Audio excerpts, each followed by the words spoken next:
to come to the stage to deliver his lecture, Intellectual Doubts about Islam. Barakallah fiqh.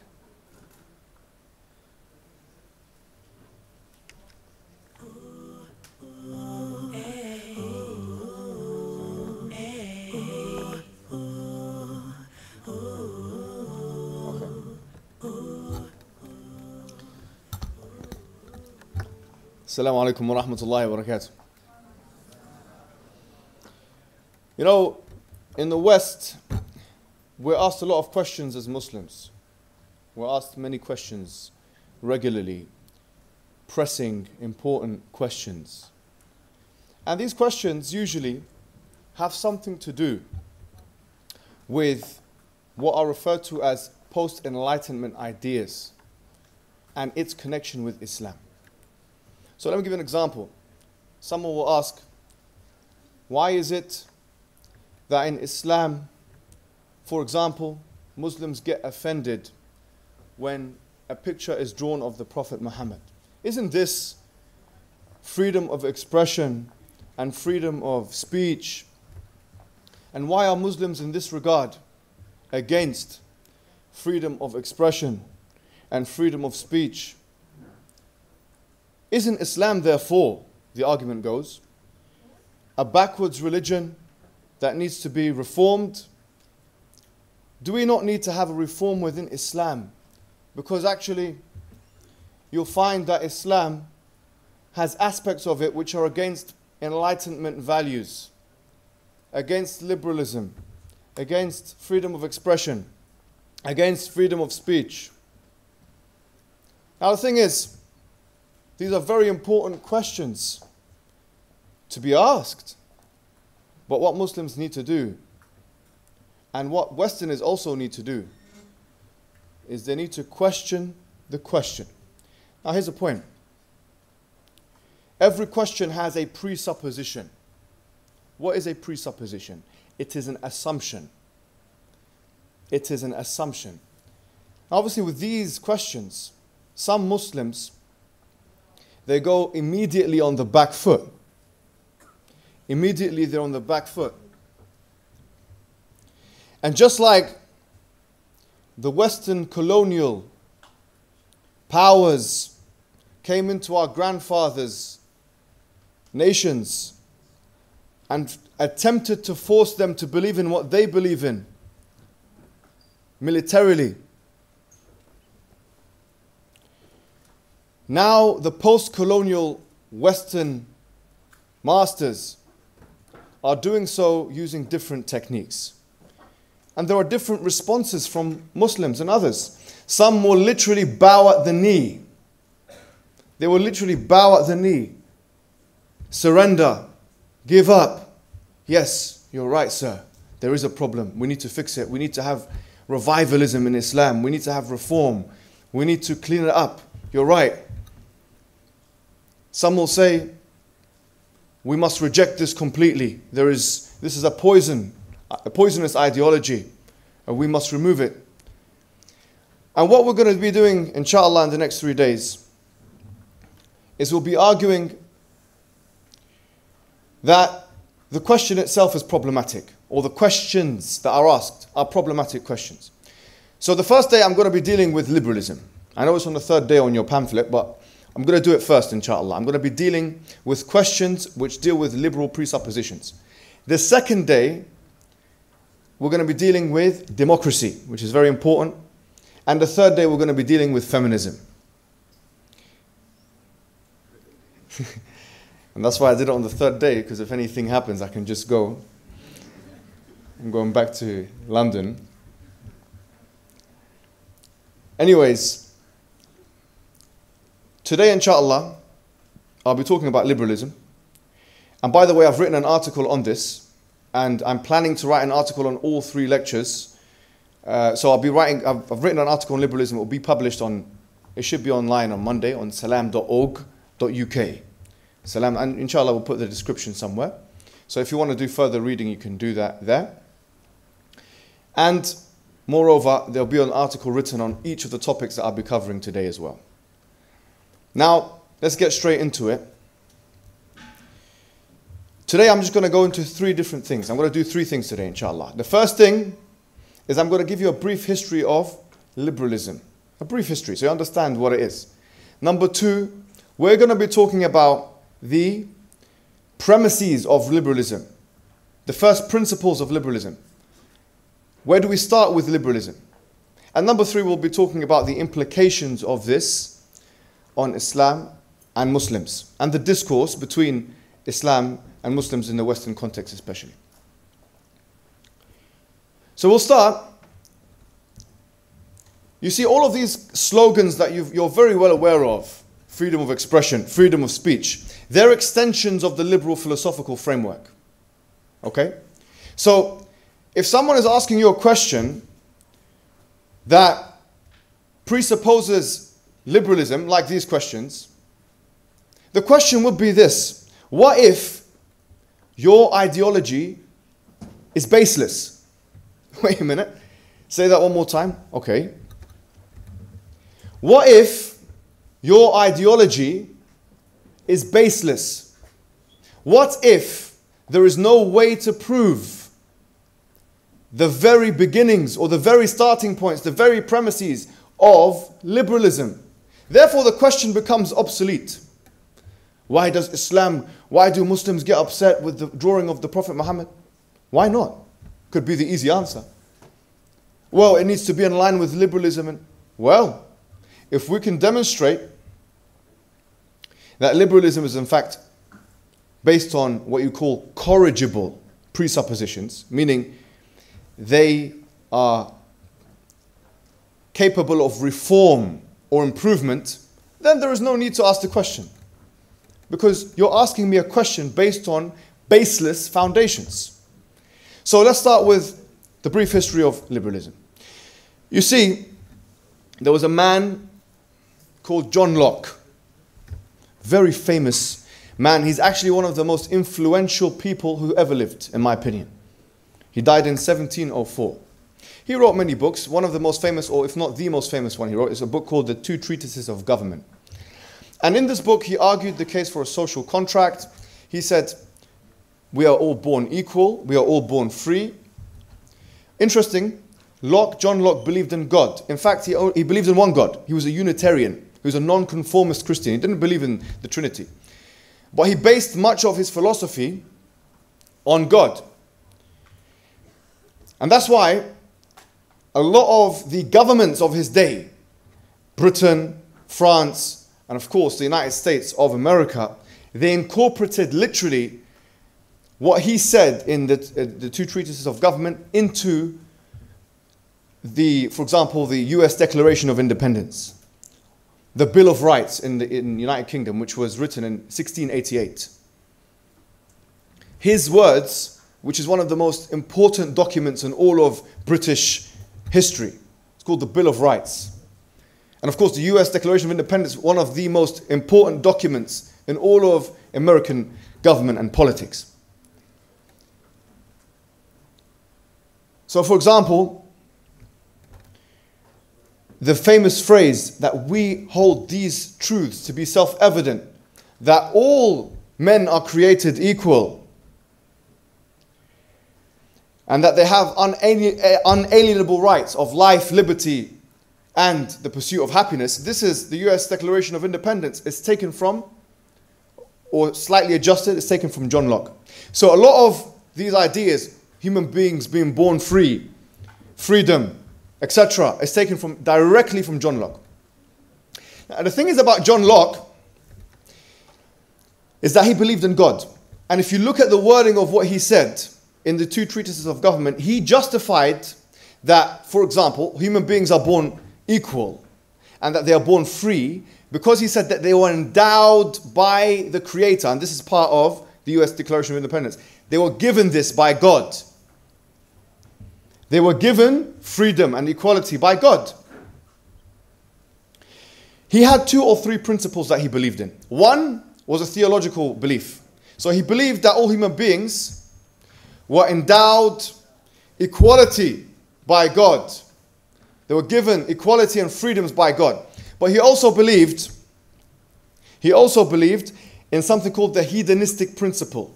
And this will be a very important point which I want you to really pay attention to. The hedonistic principle is the idea that the ultimate morality is pain and pleasure. So what's ultimately good is what feels good or what is pleasurable or desirable to you. This would be the cornerstone of liberal moral philosophy.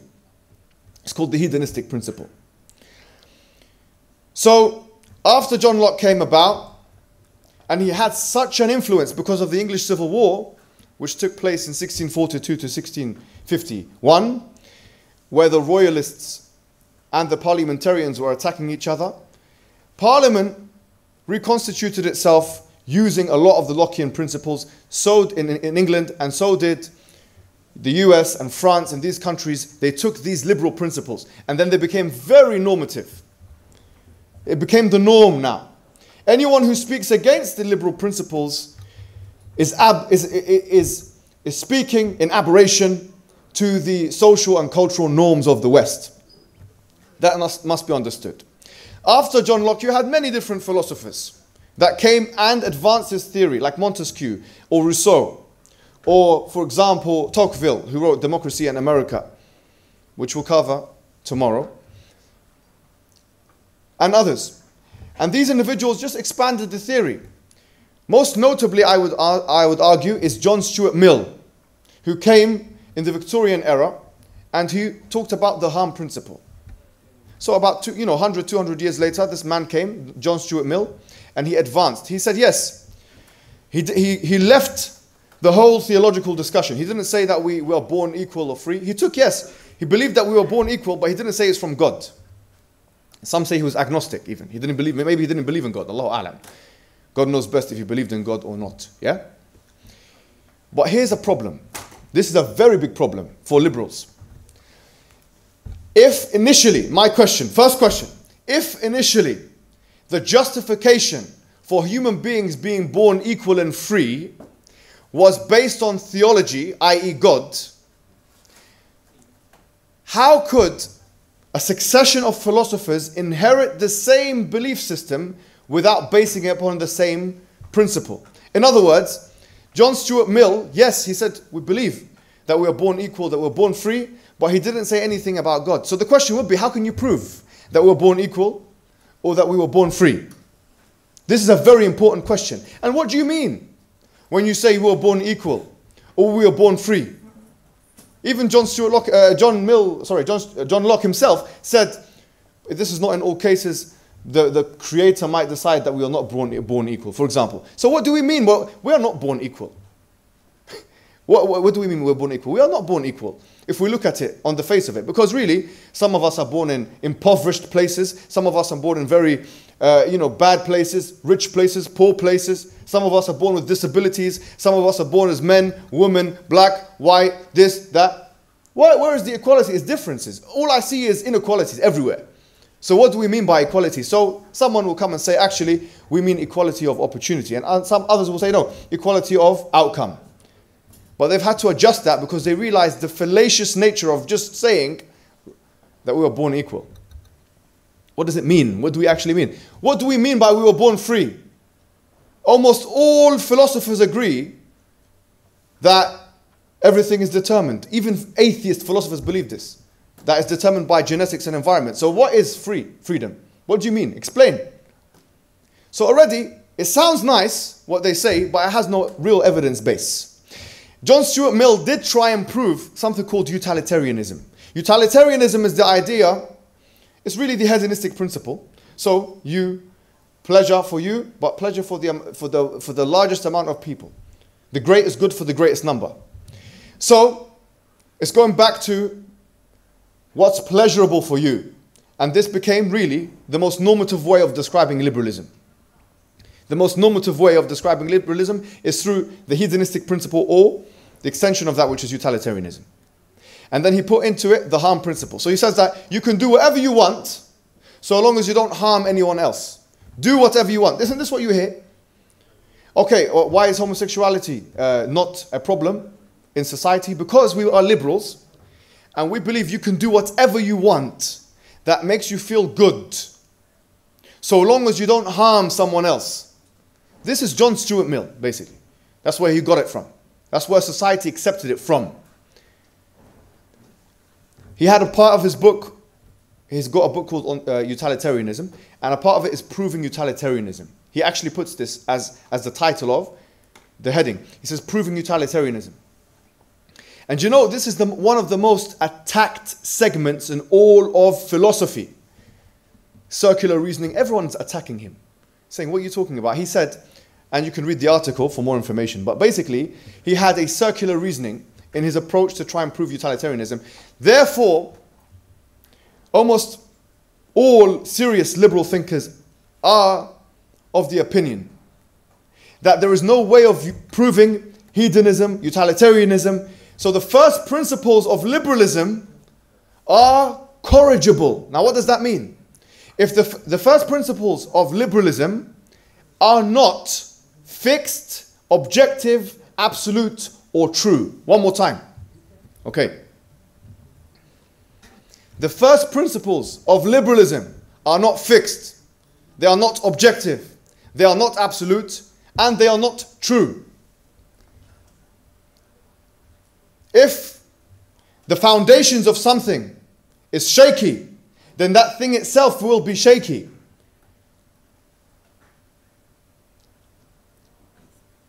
Therefore, John Stuart Mill, who expanded freedom of expression in his book on liberalism, and others like him, it's not just him, Voltaire and others, many philosophers, freedom of expression, freedom of speech, freedom of this, freedom of that, they all based it on corrigible, baseless foundations. Can you imagine? And the Muslim in the West is compelled to answer the question. What question? On a moral, philosophical basis. Your question has no basis. Prove to me liberalism is true. That's what you should say to him. Why is it that Muslims, they don't believe that drawing a cartoon of their prophet, isn't this a hindrance of freedom of speech? Yes, it is. Prove to me why liberalism is true. That's the answer. Prove to me that liberalism is true. Well, Muslims, if they leave the religion this and that and apostasy and whatever, okay, no problem. Prove to me that liberalism is true. Your question is based on a liberal presupposition. Your presupposition is based on first principles which are corrigible, baseless, or otherwise faulty. Therefore, your question carries no epistemic weight. Don't ask me the question. Let me ask you the question. Prove to me that liberalism is true. From first principles, from the premises. Is it only true because you had a succession of wars by Western European countries that decided to go eastward and westward and spread liberalism by the sword and put liberalism in every crevice of our society? And because white people have decided that it's true, we must believe it's true in some societies? Is it true because even though you had liberals who believed in freedom, they colonized the people going against what they believe in, and they enslaved others in the triangular slave trade for hundreds of years, and it's only true when it benefits the white man? Is that the kind of liberalism you want to bring back? What kind of liberalism is it? What are you talking about? Prove to me that liberalism is true. Simple as that. You know, let me tell you something. Most of the questions, wallahi, that we receive about Muslims having shaky faith, or Muslims on their way out of Islam, or people not coming into Islam because there is some kind of barrier to entry to Islam, is based on a doubt that they have because of a question that was posed, which has a presupposition of a Western Enlightenment philosophy, and liberalism is number one on the list. So if we can show that liberalism is not true, or it cannot be proven to be true, therefore, the doubt is unjustified. You should doubt what you're saying, the question you're asking, doubt that. Don't doubt the answer of the question. The truth is, Muslims have become overly apologetic. Yes, and do it. You're bowing at the knee. You're bowing at the knee So here, I want you to really think about something. You know, in ancient societies, like for example the ancient Greeks, they had mythology. Mythology is defined in two ways, primary ways in the dictionary. One of the ways of defining mythology is like a story or some kind of tradition, which is not really, it's fictitious, it's not real, but which helps bring forward a kind of moral. Another way of defining mythology is something which is false, something which is not true. So let's put ourselves on a time machine, go back to the ancient Greeks. They believed in gods, different gods, Athena, Zeus, Hercules. You know, you've heard of these gods, yes? You've heard of these gods. And they believed in those gods without real justification. No one proved to them the existence or the worthiness of Athena or Zeus or Hercules. They believed in those gods, no problem, no argument. There is no cosmological argument equivalent for Athena. There isn't. So they believed in those gods and they believed in those things axiomatically, as it were. They lived a life. It was part of their culture. They were absorbing all of those things. And then, for example, to give you an example, when it came to the introduction of Christianity, if you look at Christianity, and when it was introduced to the Roman Empire, you'll see, I mean, this is all over the historical works, there was now synthesis, the syncretic model. You know, Christianity amalgamated with those old gods of the Greeks. Why? Because it was so deeply entrenched into their psyches and psychologies that they could not separate themselves from these false gods. They couldn't. I want to ask a question. What is the real epistemic difference between an ancient Westerner who believes in Zeus, because his forefathers believed in Zeus, without any evidence, without any reasoning, actual logical deduction, induction, abduction, whatever you want. What is the real difference between that individual and the Westerner who is born into a liberal household, who believes in liberalism axiomatically without any justification? What's the difference? Tell me. Is the only difference that one has a religious connotation and the other one doesn't? Because that is one of the only differences I can seem to think about. In terms of epistemology, very similar. The Western man 3,000 years ago has not changed much from the Western man today. They're very similar individuals. So now the question is, why should we absorb this nonsense, as it were, really? Why should we respond to this nonsense? It's better to show the baselessness of it. And subhanallah, I was once reading the book of Jeremy Bentham, who is one of the seniors of John Stuart Mill.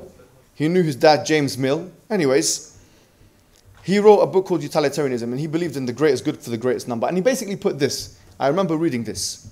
He literally said, you have two lords. You have two lords. One of them is the Lord of pleasure, and the other one is the Lord of pain.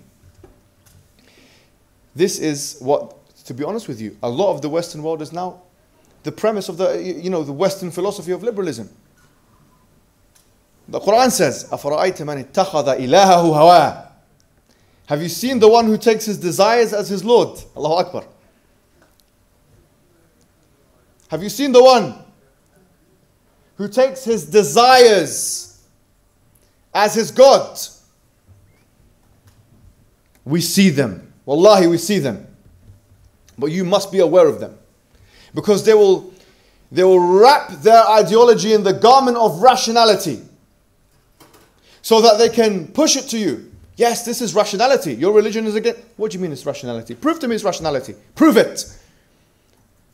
Prove it. Do you think we're going to be just like the people of old?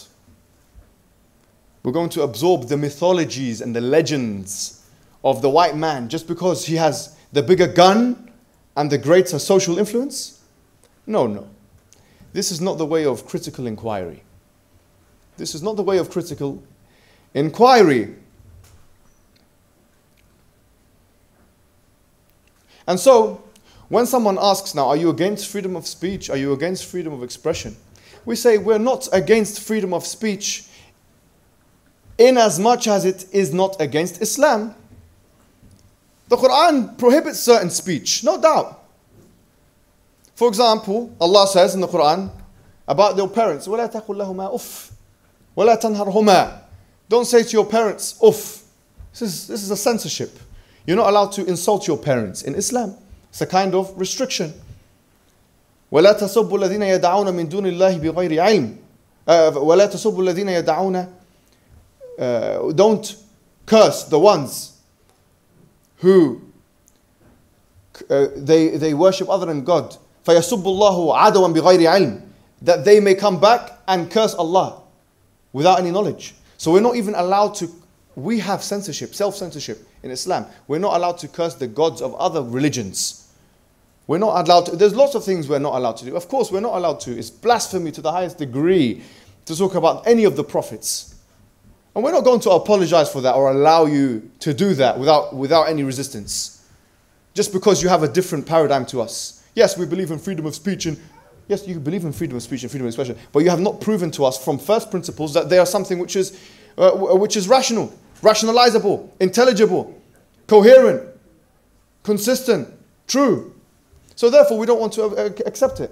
I have the freedom of speech to say I don't agree with all of freedom of speech. And I have logical, rational, and philosophical reasons not to. But you find people now protecting freedom of speech, wallahi, in a religious way. Let him say whatever he wants. Let them do whatever they want. This, that. Kids go into school. And almost all schools in Europe that I know of, racism is not allowed. So they don't allow it on an institutional level, but they allow it on a public one. Contradictions everywhere. Even they know public freedom of speech is limited. They've limited, for example, sexual imagery of children. They know there's certain things you cannot do and you cannot say. It's against morality. A poison gas, if I had the ingredients for a poison gas that, if I put it online, everyone can make a poison gas. Would this be published? It would be disallowed for it to be published. How to make a bomb. I can't just make a YouTube video, how to make a bomb from raw materials. Because if I did, I'd be arrested. And why is that? Because it endangers the people. There's lots of examples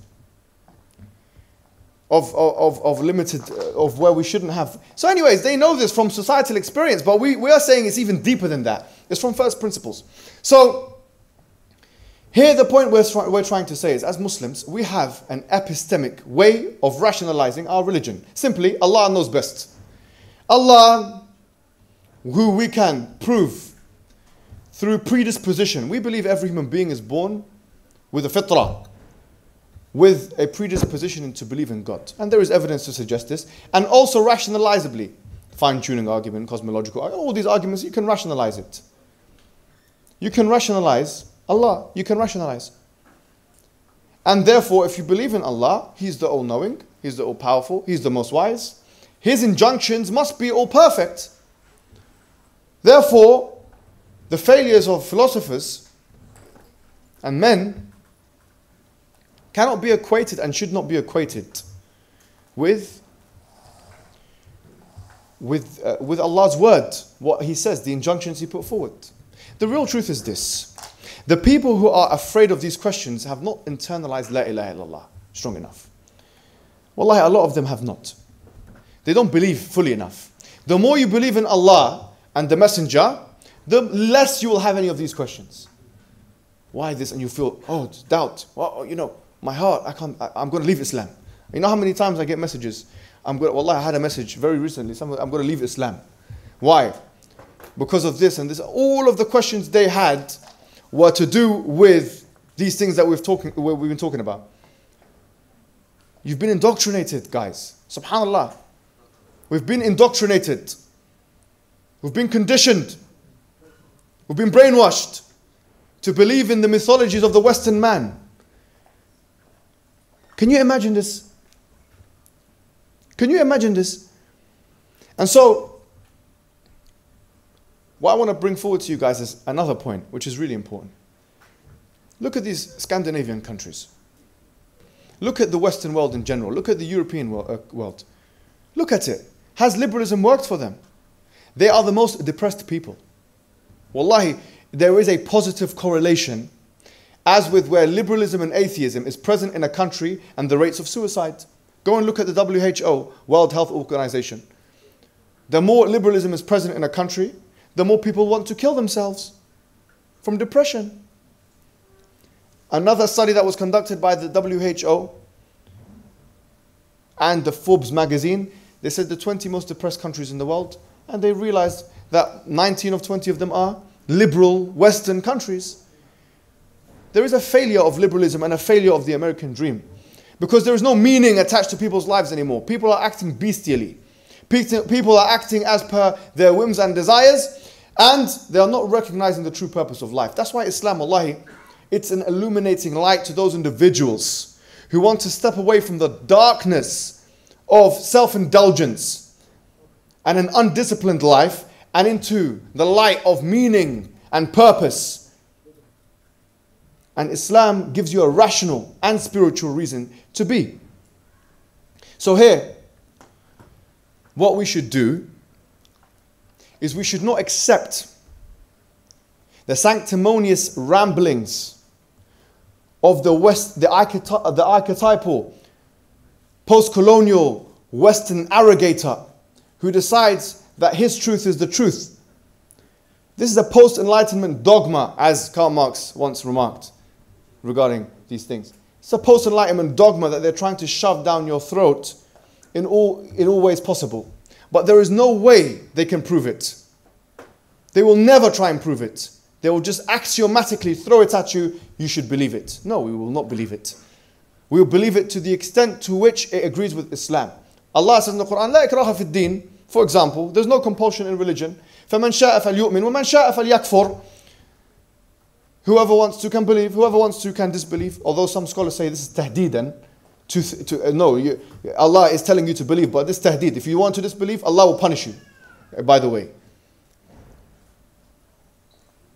But yeah, we don't force the people to become Muslim, and we believe in freedom of speech in as much as it helps someone's inquiry to truth. Ask whatever you want, so long as you're sincerely questing the truth. As for those individuals who are trying to use freedom of speech to cause injury and insult to individuals, we don't believe in that. How about that? We don't believe in that. Whether it be to Muslims or non-Muslims, whether you be cursing someone's mother or cursing someone's God. We don't believe in that. We would censor ourselves from this, and we would say to the Western world, listen, it's high time you realize that your ideology has not been working out for you, either on an individual psychological level or on a societal level. And it's time for you to really quest and ask for the purpose of life, and that is knowing who Allah subhanahu wa ta'ala, who your creator is, where you came from, who you are, and where you're going. If you know this firmly, then you will be able to, inshallah, make something out of your life. I've got 1 minute and 52 seconds left. I'm going to end here, and in that time, maybe you can ask some questions.